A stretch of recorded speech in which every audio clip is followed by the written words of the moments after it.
नमस्कार दोस्तों, मैं परिणय आपका स्वागत करता हूं ओडिसिस एक्सप्लोरर के इस एपिसोड में। इस चैनल पर आज से पहले बेसिक ट्रेडिशनल चीज़ों से रिलेटेड बहुत सारे वीडियो डाले गए हैं, जिसमें एनसीईआरटी ज्योग्राफी भी शामिल है।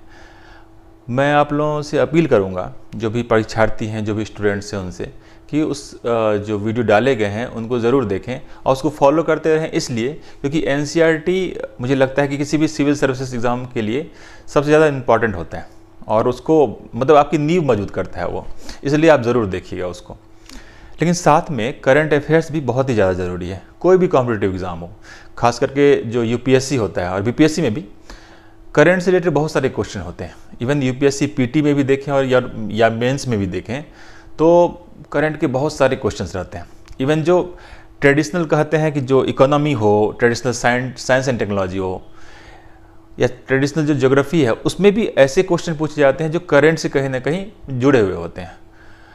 तो करंट अफेयर्स की चीज़ें वो ज़रूरी हैं पढ़ना आप लोगों को। वैसे भी जानना चाहिए कि हमें मतलब आसपास में क्या हो रहा है, नहीं हो रहा है, दुनिया में क्या हो रहा है, इसके बारे में जानकारी होनी चाहिए।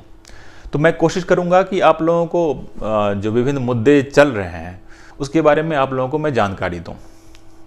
करंट अफेयर्स से रिलेटेड सारे मुद्दों को, सारे टॉपिक्स को ऐसा नहीं करूंगा कि मैं आपको वो बताऊंगा, क्योंकि न्यूज़पेपर है, उससे आप पढ़ सकते हैं। मैं कोशिश करूंगा कि कुछ इंपॉर्टेंट मुद्दे जो सप्ताह में होते हैं, या अगर मान लीजिए हो सकता है कि किसी दिन कोई इंपॉर्टेंट मुद्दा आ गया, उसको मैं कोशिश करूंगा आप लोगों को बतलाने की। नॉर्मली क्या होता है, जब एक कोई मुद्दा, बड़ा मुद्दा जब चलता है तो न्यूज़पेपर और टीवी वगैरह में वो कंटिन्यू आता है, मतलब एक सप्ताह, डेढ़ सप्ताह, कभी कभी महीनों आता है। तो वो सब बहुत इंपॉर्टेंट टॉपिक्स होते हैं जनरली, तो उसको आप भी कवर करने की कोशिश कीजिए और मैं भी कोशिश करूंगा कि वैसे वीडियो आपको दूं ताकि उस मुद्दे की पूरी समझ आपको हो सके। तो इसी क्रम में आपको पता होगा कि अभी 6 नवंबर से COP27 की बैठक हो रही है। तो उस COP27 से संबंधित उसमें भारत क्या बोल रहा है ना, उसके बारे में मैं आपको बतलाना चाहूँगा। जैसे कि India's long term strategy at COP27, मतलब भारत की क्या स्ट्रेटजी है, लॉन्ग टाइम स्ट्रेटजी। तो उसके लिए पहले तो आपको ये जानना पड़ेगा कि COP है क्या। COP है conference of parties. Conference of parties मतलब कोई भी संस्था हो, उसमें ना एक हाई लेवल की मॉनिटरिंग कमेटी होती है, तो उसको बोलते हैं पार्टीज, मतलब सारे मेंबर्स उसके पार्टीज होते हैं। तो वही जो है कोई डिसीजन लेती है और डिसीजन को इम्प्लीमेंट करवाती है उस संस्था से, उस संस्था के सदस्यों से। तो जितनी भी संस्था है सब में COP होगा, मतलब कॉन्फ्रेंस ऑफ पार्टीज सब में होगा। लेकिन हम जिस COP27 की बात कर रहे हैं वो दरअसल UNFCCC से है, क्लाइमेट चेंज से रिलेटेड है। UNFCCC मतलब United Nations framework convention on climate change. तो ये एक्चुअली 1994 में ना ये कन्वेंशन हुआ था एक यूनाइटेड नेशंस का, उसके तत्वाधान में। तो उसी के अंदर ये COP की मीटिंग होती है UNFCCC के फ्रेमवर्क के अंदर में ही। तो सबसे पहले इसकी बात करते हैं कि है क्या ये UNFCCC। जैसे आपको पता है, नाम से स्पष्ट है कि United Nations framework convention on climate change. Climate change से रिलेटेड है। आजकल या पिछले काफ़ी सालों से क्लाइमेट चेंज, जलवायु परिवर्तन एक बहुत बड़ा मुद्दा रहा है। और मेन इसमें संघर्ष क्या है, जलवायु परिवर्तन तो हो ही रहा है। क्यों हो रहा है? ग्रीन हाउस गैस के एमिशन से। मेनली ग्रीन हाउस गैस मतलब जैसे कार्बन डाइऑक्साइड है या इस तरह की कोई भी चीज़ें। ये जो इमिशन हो रहा है उसके कारण क्या हो रहा है कि ग्लोबल वार्मिंग हो रही है। ग्लोबल वार्मिंग के कारण जलवायु परिवर्तन होता जा रहा है।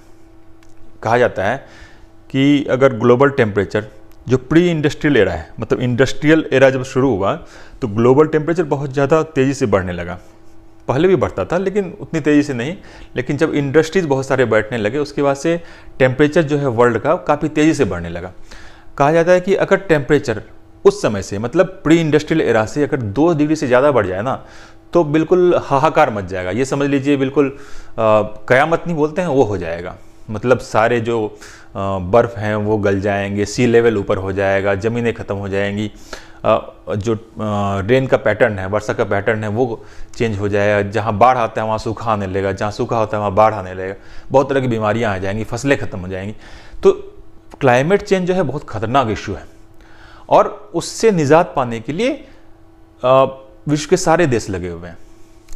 तो दिक्कत क्या है, मतलब अगर सारे देश लगे हैं तो क्यों नहीं हो पा रहा, जो क्लाइमेट चेंज जो मुद्दा है वो कभी ख़त्म क्यों नहीं हो रहा, क्यों नहीं हम लोग टेम्परेचर को कम कर पा रहे हैं, ग्लोबल वार्मिंग कंटिन्यू बढ़ती क्यों जा रही है। दरअसल मुद्दा है सबके साथ आने का। जो डेवलप्ड कंट्रीज़ हैं और जो डेवलपिंग कंट्रीज़ हैं या अंडर डेवलप्ड कंट्रीज़ हैं, उनके बीच में मेन संघर्ष है।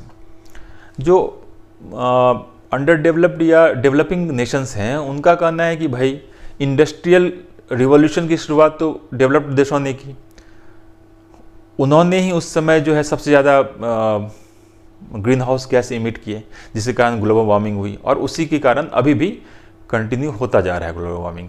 और हम लोग तो नए देश हैं, मतलब डेवलपिंग कंट्रीज़ हैं, लेकिन उस रेस में तो नए देश हैं। तो अगर हम लोग अभी से अगर कंट्रोल करेंगे तो हम तो कभी पहुंच ही नहीं पाएंगे वहाँ पे जहाँ पे डेवलप्ड कंट्री पहुंच चुके हैं। मुद्दा यही है कि डेवलप्ड कंट्रीज बोल रहे नहीं भाई सबका योगदान होना चाहिए, डेवलपिंग कंट्रीज बोल रहे हैं नहीं, आप स्वीकारिए कि भाई आपका योगदान है, आप कीजिए कम, आप हमें पैसा दीजिए ताकि हम उस चीज़ को इम्प्लीमेंट कर सकें, मिटिगेशन जो टेक्निक्स हैं उसको इम्प्लीमेंट कर सकें। तो मुद्दा यही है, डेवलपिंग और डेवलप्ड नेशन के बीच में जो वाद विवाद चल रहा है ना, वही मुद्दा है। तो इसी के लिए बहुत सारे कमेटी, बहुत सारे मीटिंग सब होते रहते हैं। तो इसी में COP27 की बात आती है, मतलब कि वही UNFCCC का जो COP है, United Nations framework convention on climate change का जो COP है, कॉन्फ्रेंस ऑफ पार्टीज है, उसी की बात आज हम करेंगे। तो सबसे पहले जो 1995 है उसमें होता है बर्लिन में, मतलब जर्मनी में एक सम्मेलन, COP फर्स्ट जिसको बोल सकते हैं। और ये भी UNFCCC के कॉन्फ्रेंस, जो United Nations framework convention on climate change है, उसी के तत्वाधान में होता है। कोई भी जो क्लाइमेट चेंज वाला जो COP है उसी के तत्वाधान में होगा। तो पहली बैठक होती है 1995, सब लोग मिले अपना। उसके बाद COP3 होती है 1997 में, ये क्योटो में होती है। इस समय ना जो ग्रीन हाउस गैस इमिशन जो होता है वो क्या किया गया कि उसको कम करने के लिए बाइंडिंग ऑब्लिगेशन दिया गया किसको, डेवलप्ड कंट्रीज को, और इमिशन ट्रेडिंग की बात करी गई। मतलब क्या कि जो green house gas developing countries जो है वो बोले कि भाई डेवलप्ड नेशन जो है वो उस पर बाइंडिंग हो कि भाई तुम ही रिड्यूस करो, डेवलप्ड कंट्रीज ही रिड्यूस करें। COP3 जो क्योटो में हुआ था 1997 में, उसके बाद बहुत सारे COP हुए, मतलब कॉन्फ्रेंस ऑफ पार्टीज हुई, मीटिंग हुई, ठीक है। इसमें एक COP17 जो 2011 में हुआ था वो भी इंपॉर्टेंट है। कहाँ हुआ था? ये डरबन में हुआ था। डरबन में क्या हुआ था कि पहली बार कि जो ऑब्लिगेशंस हैं ग्रीन हाउस गैस इमिशन को कम करने का, वो डेवलपिंग कंट्रीज को भी उसमें जोड़ा गया, मतलब ऑल कंट्रीज को उसमें जोड़ा गया। मैंने आपको बताया जब क्योटो में COP3 की मीटिंग हो रही थी, उस समय केवल डेवलप्ड कंट्रीज को बताया गया कि भाई तुम ही इमिशन को कंट्रोल करो। लेकिन डरबन वाला जो हुआ उसमें ये हुआ कि नहीं, सारे देश की चूंकि ये प्रॉब्लम है तो सब लोग, सारे देश मिल के कुछ स्ट्रेटेजी ऐसी तैयार करें जो लीगली बाइंडिंग भी हो इन सब देशों पे, ताकि इमिशन कम हो सके, ग्रीन हाउस गैस का इमिशन कम हो सके। और उसी समय ग्रीन क्लाइमेट फंड भी बनाया गया डरबन में ही, COP17 की बैठक में ही एक ग्रीन क्लाइमेट फंड बनाया गया जिसमें कि $100 बिलियन पर ईयर देने की बात की गई। क्यों? क्योंकि ताकि उस पैसे का प्रयोग जो डेवलप्ड कंट्रीज हैं वो जमा करेंगे उसमें पैसे, और उसका प्रयोग करेंगे डेवलपिंग नेशंस करेंगे या अंडर डेवलप्ड नेशन करेंगे, ताकि ऐसी टेक्नोलॉजी का यूज कर सकें जिससे कि कार्बन इमिशन कम हो। ठीक है। अब इसी क्रम में COP21 आता है, COP17 2011 डरबन, उसके बाद COP21 आता है पेरिस, जो कि 2015 में हुआ है। ये बहुत ज़्यादा इम्पॉर्टेंट था।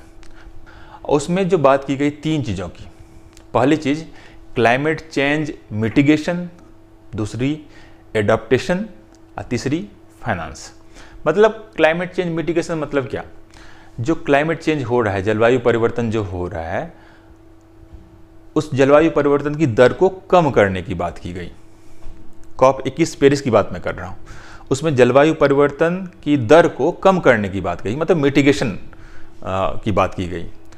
इसमें लॉन्ग टर्म टेम्परेचर गोल ये रखा गया कि भाई जो विश्व का जो तापमान है प्री इंडस्ट्रियल लेवल से 2 डिग्री से ज़्यादा ना बढ़े, मतलब 1.5 से 2 डिग्री के बीच में आइडल रहे, ताकि ग्लोबल डिजास्टर ना हो पाए।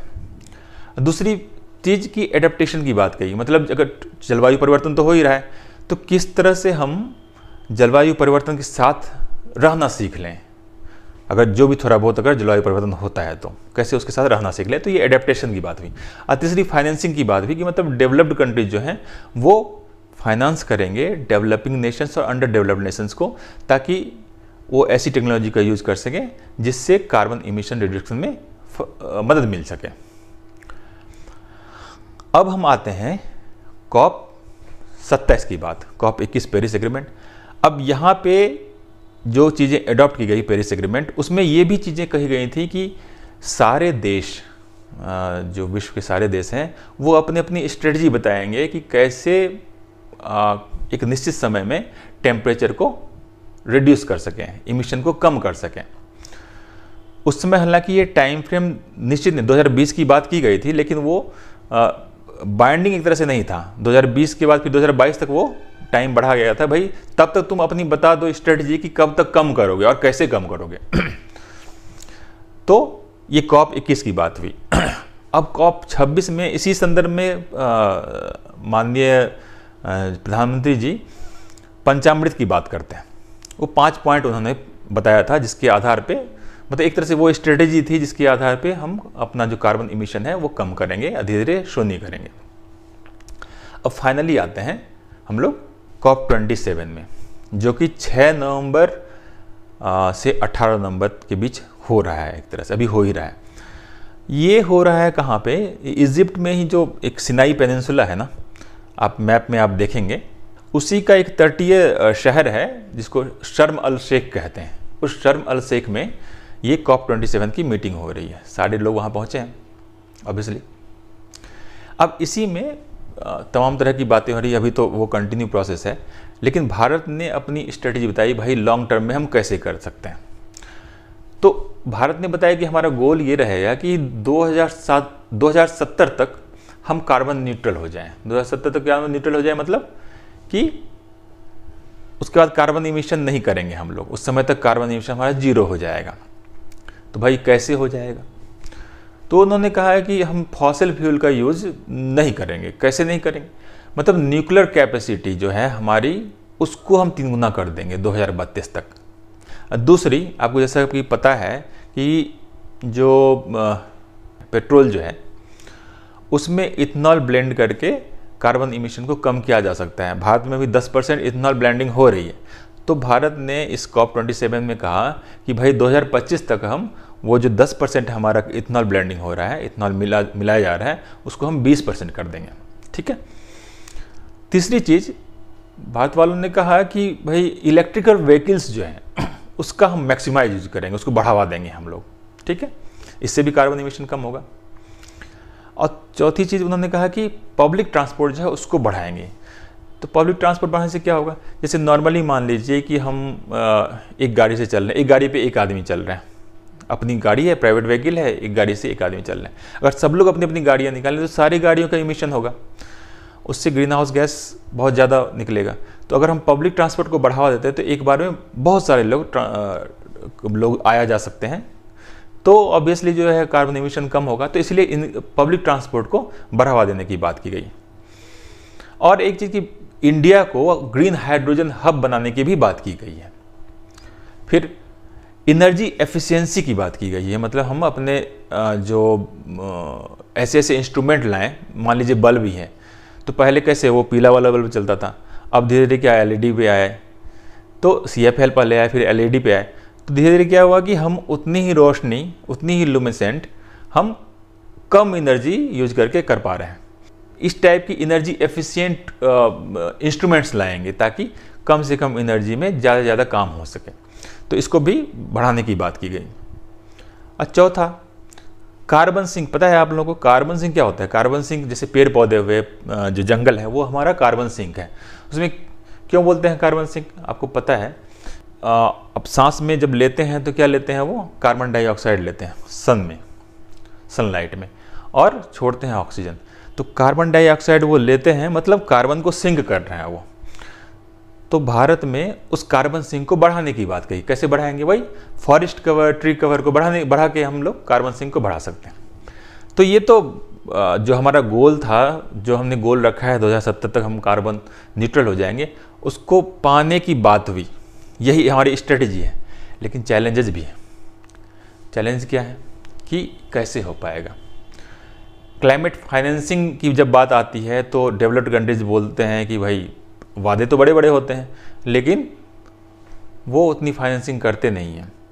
और फाइनेंसिंग के बिना जो हम बात कर रहे हैं कि भाई न्यूक्लियर एनर्जी को, न्यूक्लियर कैपेसिटी को हम अपना 3 गुना कर देंगे 2032 तक, या हम बात कर रहे हैं पब्लिक ट्रांसपोर्ट सिस्टम है उसको अच्छा करें, या इलेक्ट्रिकल व्हीकल्स को जो है हम मैक्सिमम यूज़ करने की बात कर रहे हैं, तो इन सब में जो पैसा लगता है वो कहाँ से आएगा? जब तक डेवलप्ड कंट्रीज़ हमें पैसे नहीं देंगे, फाइनेंसिंग नहीं करेंगे, तब तक इसके बारे में दिक्कत है।